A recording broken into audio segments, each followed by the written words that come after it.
समुद्र जितना शांत दिखता है, उतना ही रहस्यमय और खतरनाक भी होता है।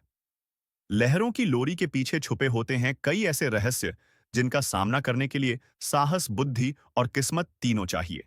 यह कहानी है एक ऐसे लुटेरे की जिसका नाम समुद्र के हर कोने में डर और रहस्य का पर्याय बन चुका था। कालाबाज। कालाबाज का उदय बहुत समय पहले भारत के पश्चिमी समुद्री तट पर एक छोटा सा गांव था, रतनगढ़। इस गांव के लोग मछली पकड़कर जीवनयापन करते थे।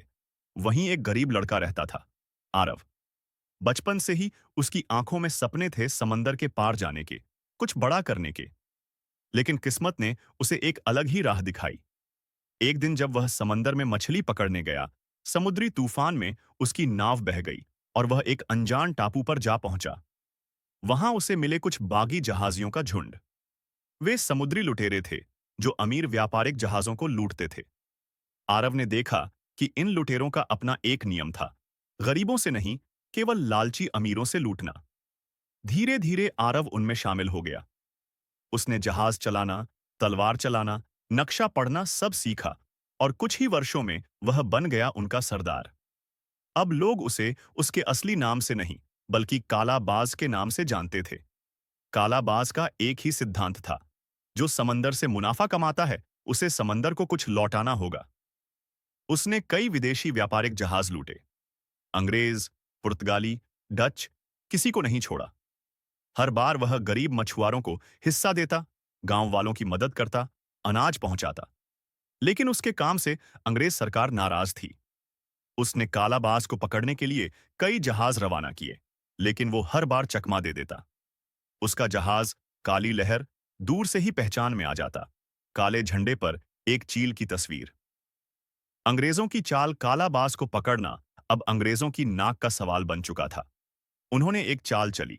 रतनगढ़ गांव में जाकर आरव के बूढ़े माता पिता को पकड़ लिया और उन्हें बंधक बना लिया। इधर कालाबाज को जब यह खबर मिली, उसका खून खौल उठा। लेकिन वह जानता था कि अंग्रेज उसे फंसाना चाहते हैं। फिर भी उसने फैसला किया कि वह अपने माता पिता को बचाकर रहेगा, चाहे जान चली जाए। समुद्री युद्ध। कालाबाज ने अपने भरोसेमंद साथियों अब्दुल, झींगा और सोना मछुआरिन के साथ योजना बनाई। अंग्रेजों का जहाज हंटर उस समय बॉम्बे हार्बर में था, वहीं उसके माता पिता को रखा गया था। रात के अंधेरे में कालाबाज और उसके साथी काली लहर पर सवार होकर बॉम्बे की ओर निकल पड़े।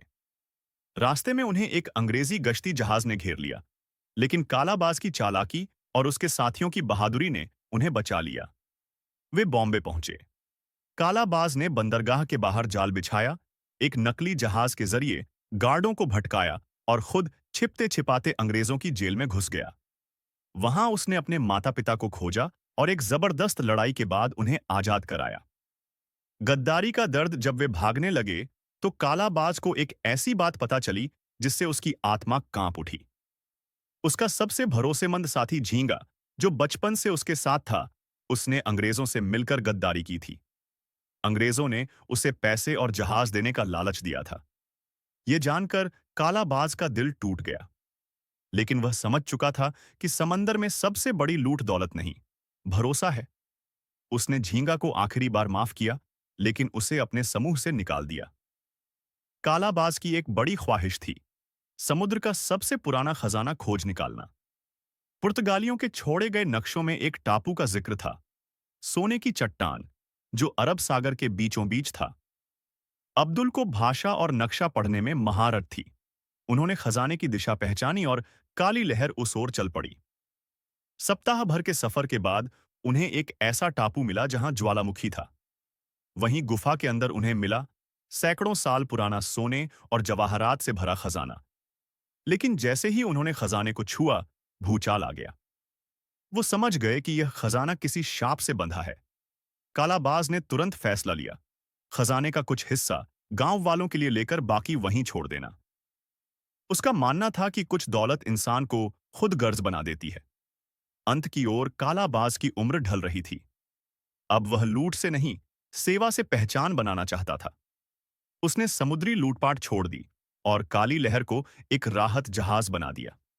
अब वह तूफानों में फंसे मछुआरों को बचाता, गरीबों को इलाज दिलवाता। लोग उसे अब भी कालाबाज कहते थे, लेकिन अब डर से नहीं, सम्मान से। एक दिन अचानक एक बहुत बड़ा तूफान आया। उस तूफान में कई मछुआरे फंस गए। कालाबाज अपनी आखिरी यात्रा पर निकला और उन्हें बचाकर खुद समंदर में समा गया। आज भी रतनगढ़ के बच्चे समुद्र की लहरों को देखकर कालाबाज की कहानियां सुनते हैं। कहते हैं, जब समंदर शांत होता है, दूर कहीं एक जहाज की घंटी बजती है, काली लहर की, जो अपने कप्तान की तलाश में है। कालाबाज मरकर भी अमर हो गया। उसकी यादें, उसके सिद्धांत, उसकी बहादुरी आज भी लहरों में जिंदा हैं। समंदर से जिसकी दोस्ती हो, उसे डर का मतलब पता होना चाहिए। कालाबाज ने यह सिखाया कि लुटेरा वही नहीं जो लूटता है, लुटेरा वो भी है जो अत्याचार को चुपचाप सहता है।